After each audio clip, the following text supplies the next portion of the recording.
Ate Margs, ang kwentong ito ay hindi ko rin alam kung saan nangyari. Masyado na kasing matagal at ang mga salitang gamit ng lola ko ay mahirap alalahanin. Ang pangalan ng bawat lugar na binabanggit ni lola ay mahirap matandaan. Ibig sabihin ay hindi ito sa Pilipinas nangyari. Pero ito ay paulit-ulit na kinikwento sa amin ni lola at hindi lang sa aming mga apo niya, maging sa mga anak ng kapitbahay. Minsan ay siya pa mismo ang nag-aalok kung gusto ng kwento ng mga bata. Halos nakabisado ko na ito sa paulit-ulit na naririnig ko mula kay lola. Simulan na natin ang kwento. May isang lugar na namumuhay ang isang reyna at isang hari. Matagal na silang nagsasama, ngunit wala silang naging anak. Nasa edad na 20 ay magkasama na sila. Halos langgamin sa sobrang sweet. Mabait at magaling makisama ang hari sa kanyang palasyo at very supportive naman ang reyna.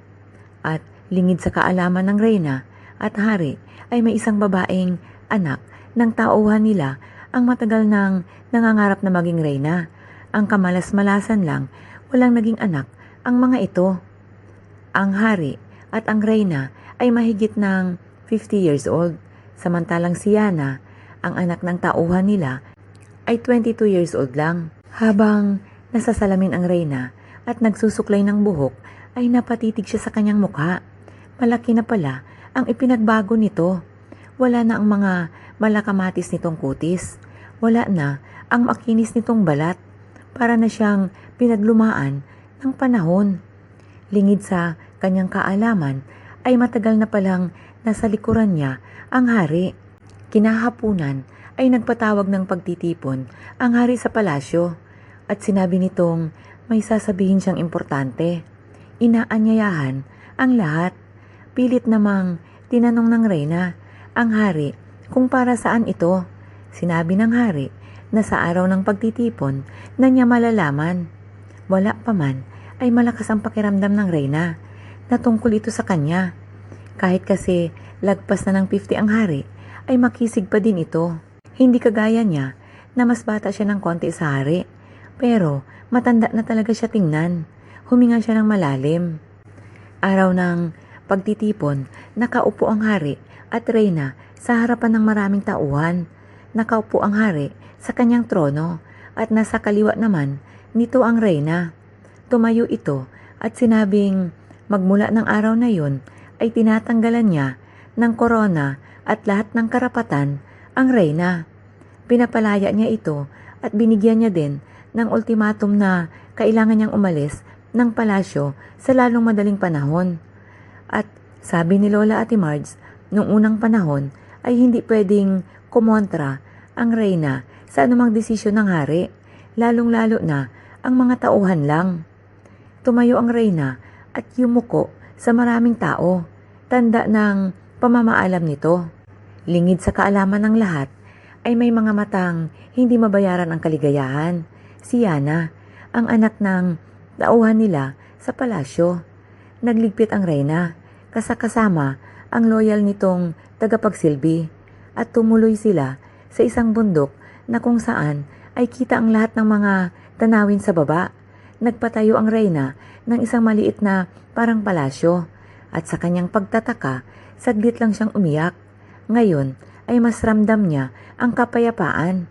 Taimtim siyang nagdasal na naway mapapalibutan ng mabuting tao ang hari. Sabay pumikit at lumanghap ng malamig na hangin.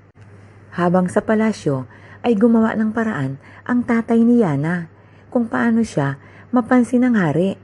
Naging personal na tagapagsilbi ito ng hari hanggang sa nagtagumpay na nga ito na mapansin. At nagpatawag naman ng pagtitipon ang hari at inimbitahan lahat ang nasa kaharian. Umabot sa reyna ang balitang iyon at napaluha na lamang ito. Alam na niya kung para saan ang pagtitipon na yon. Hindi pa reyna si Yana at hindi pa ina-announce ng hari, pero nakasuot na ito ng parang reyna. Lahat ng alahas na suot ng pinaalis na reyna, maging ang damit, ay suot na agad nito. At nakatayo ito sa tabi ng hari na taas ang noo. hanggang sa sabihin ng hari na siya na ang bagong reyna at ihanda na ang nalalapit nilang kasal. Bonggang-bongga ang kasalan ng dalawa. Kumalat sa buong palasyo na mas bongga pa ito sa kasal ng hari at ng unang reyna. Mas marami ang kampi sa unang reyna. Unang taon ng kanilang pagsasama nang magkaanak si Yana ng isang lalaki. At dahil dito, lalong napamahal sa hari si Yana. Mahal na mahal ng hari ang panganay nilang anak. Maliit pa ito ay well-trained na sa pagiging hari. Sa edad na 3 years old ay marunong na ito sa paghawak ng itak at pana. Pinangalanan nilang Cyrus ang panganay hanggang dumating sa buhay nila si Sian, ang 1-year-old na anak ni Yana at ng hari. Ang buong akala ni Yana ay perfect na ang kanyang mga plano. Halos nakalimutan na niya kung paano nag-umpisa ang lahat ng mga ito. Habang naglalakad si Yana sa hardin, habang tinitingnan ang kanyang dalawang anak, ay biglang may bumati sa kanya. Nakatalokbong ito hanggang ulo. Napahalo ito, isa sa kanilang tagapagsilbi. Nagulat na napatingin si Yana sa kaliwa at laking gulat niya. Ito ang matandang lumapit sa kanya noon habang nagtitipon na sinabi ng hari na hindi na reyna ang unang asawa nito. Nilapitan siya ng matanda noon at sinabing alam daw nito ang saloobin na gusto niyang maging reyna at nag-alok ng tulong ang matandang babae.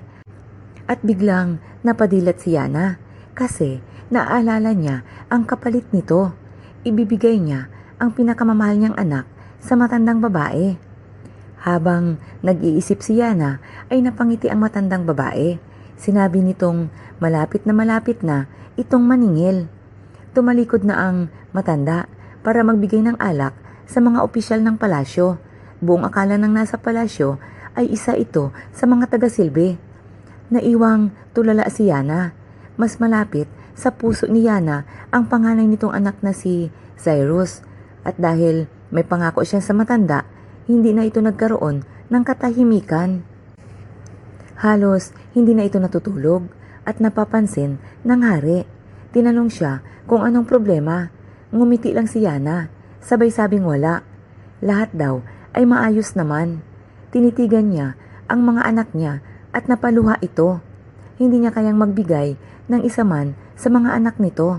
Naisip niya tuloy ang kasalanang nagawa sa unang reyna. Ang sinapit ng reyna ay ikinatuwa niya. Habang umiiyak ang reyna papalayo sa palasyo ay nangangarap siya.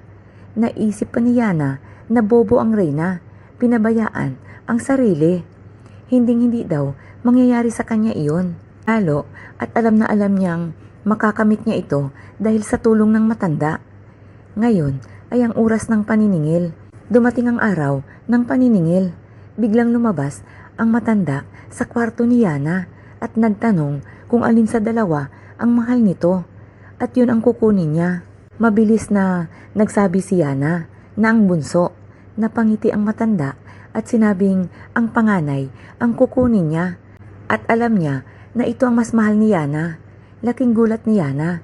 Bumilis ang tibok ng kanyang puso. Sinabi niya sa matanda kung pwede ay bumalik ito kinabukasan at gusto niya pang makapiling ang kanyang panganay na anak kahit isang gabi lang. Pumayag naman ang matanda.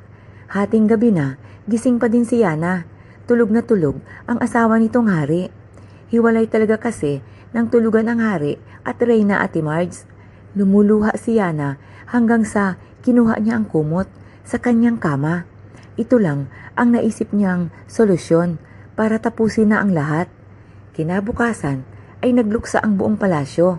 Nakitang nakabitin sa kumot si Yana.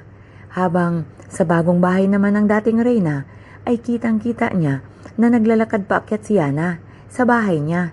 Hinihingal ito. Matarik kasi ang daan papunta sa bahay niya. Sinalubong niya ito at nginitian. Yumakap si Yana sa kanya at nanghingi ng sorry sa inabot nito. Tinapik-tapik ng reyna si Yana sa likod at sinabing huwag iyong isipin. At masaya naman daw siya sa sitwasyon niya ngayon. Umiyak nang umiyak si Yana. Sinabi nitong kung gusto daw nitong makita ang anak nila ng hari ay pumunta lang sa palasyo. Nag-aalala namang lumapit ang loyal na tagapagsilbi ng dating reyna. Tinanong niya ito kung may kausap. Sinabi naman ng reyna na si Yana ang kausap niya at dinalaw siya nito. Lumaki ang mata ng tagapagsilbi nito at sinabing paanong dumalaw si Yana ay nagkakagulo sa palasyo ngayon at nakitang nakabigti si Yana, ang pangalawang reyna. Parang natauhan naman ang unang reyna. Palingon-lingon ito at wala ngang Yana. Pero kanina lang ay kausap niya ito. Ibig sabihin ay kaluluwa ang nakita at nakausap niya kanina. Dahil sa nangyari ay ipinasara ng hari ang palasyo at nagpatayo ng panibago 200 kilometers mula sa dati. Lumang-luma naman na kasi ito. Magmula noon, ang tanging mga iyak na lamang ni Yana ang maririnig sa lumang palasyo. Madilim na ang palasyo. Wala na ang mga taong walang ginawa kundi pagsilbihan sila. Tuwing death anniversary ni Yana, magdamag itong umiiyak. Sa kabilang banda ay naging hari na nga si Zairos, ang panganay na anak ni Yana at ng hari. At habang nagtatalumpati ito ay isang babae ang may palihim na nangangarap na maging reyna nito. At may matandang lumapit sa babae at nag-alok ng tulong na matutupad ang pangarap nito, pero may kapalit at ngumiti ito ng pagkatamis-tamis.